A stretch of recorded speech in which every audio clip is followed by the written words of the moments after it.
लाडकी बहीण योजना आणि या योजनेचा नोव्हेंबरचा GR अजून आलेला नाही, तर हा GR कधीपर्यंत येईल? तर हा GR बघा पुढील 3 दिवसात येणं अत्यंत गरजेचं आहे आणि माझ्या मते 3 दिवसात हा या योजनेचा नोव्हेंबरच्या हप्त्याचा वितरणाचा GR येईल।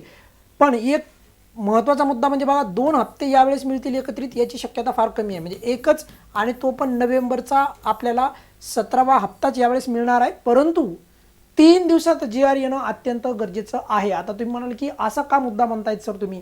त्याचं कारण साधं सिंपल आहे, कारण की 3 दिवस म्हणजे कोणते हे बघा एकदा व्यवस्थित तुम्हाला हे समजून घ्या, नाहीतर काय होईल वितरण पुढे जाऊ शकतं, म्हणजे 3 डिसेंबरच्या नंतर GR येऊ शकतो। मग जर पुढील 3 दिवसात GR नाही आला तर डायरेक्ट GR हा 3 डिसेंबरच्या नंतर येऊ शकतो, त्यामुळे इतका GR पुढे जाऊ शकतो। त्यामुळे वितरणाचा संदर्भात जो GR आहे तर तो GR या नोव्हेंबरच्या पुढील 3 दिवसामध्ये येणं अत्यंत गरजेचं आहे, तरच आपल्याला वेळेवर वितरण होईल।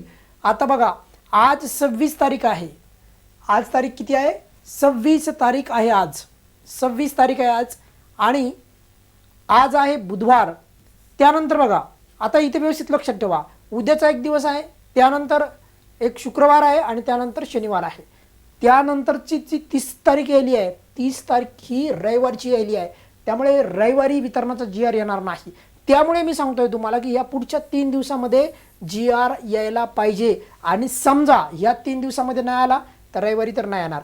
त्याच्यानंतरच्या पुढच्या डिसेंबरच्या बघा 1, 2 आणि 3 या तारखेमध्ये तर कोणताही GR येणार नाही, मी तुम्हाला तेच सांगतो आहे की ह्याच 3 तारखेमध्ये, कारण 3 तारखेच्या नंतर आचारसंहिता संपणार, मग त्यानंतर पुढे GR येईल आणि त्यानंतर मग पुढे वितरण होईल, त्यामुळे वितरण हे दूर पण जाऊ शकतं। पण जर GR या 3 दिवसामध्ये आला आणि सरकारने पण लवकरात लवकर याच महिन्याचा GR म्हणजे ज्या महिन्याचं वितरण त्याच महिन्यामध्ये केलं तर माझ्यामध्ये जरा बरं राहील। आणि त्याचप्रमाणे ह्या 3 दिवसामध्ये म्हणजे 27, 28 आणि 29 या 3च तारखेमध्ये GR यायला पाहिजे, जेणेकरून 3 डिसेंबरच्या नंतर डायरेक्ट वितरण सुरू होईल। पण जर असं नाही झालं तर 3 डिसेंबरच्या नंतर GR येऊ शकतो, म्हणजे इतका लांब GR पण जाऊ शकतो डिसेंबरच्या महिन्यामध्ये। पण तसं व्हायला नाही पाहिजे, तर 3 दिवसामध्ये माझ्या मते या पुढील 3 दिवसामध्येच GR येण्याची शक्यता ही अधिक आहे। त्यामुळेच मी सांगतो तुम्हाला की हे जे काही 3 दिवसाचं मी जे गणित मांडतो आहे, पुढे 3 तारखेच्या नंतर आचारसंहिता संपणार आहे, त्याच्यामुळे वितरणाचा GR पण पुढे जाऊ शकतो। त्यामुळे अगोदर जर वितरणाचा GR आला 27, 28 आणि 29 या 3 तारखेच्या दरम्यान, कारण 30 तारखेला रविवार आहे, तरच वितरण जे आहे 3 डिसेंबरच्या नंतर डायरेक्ट वितरण होईल।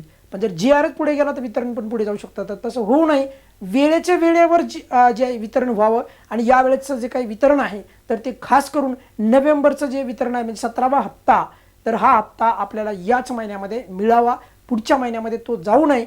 पण किमान जर असं नाही झालं तर किमान GR तरी आपल्याला या महिन्यामध्येच यावा, पुढच्या महिन्यामध्ये जाऊ नये, नाहीतर मग वितरण फार दूर जाऊ शकतं। या व्हिडिओमध्ये आपण इथेच थांबूयात। अत्यंत महत्त्वाचे राहणारे 27, 28 आणि 29 या 3 तारखा, या तारखेला GR यायला पाहिजे। या व्हिडिओमध्ये आपण इथेच थांबूयात।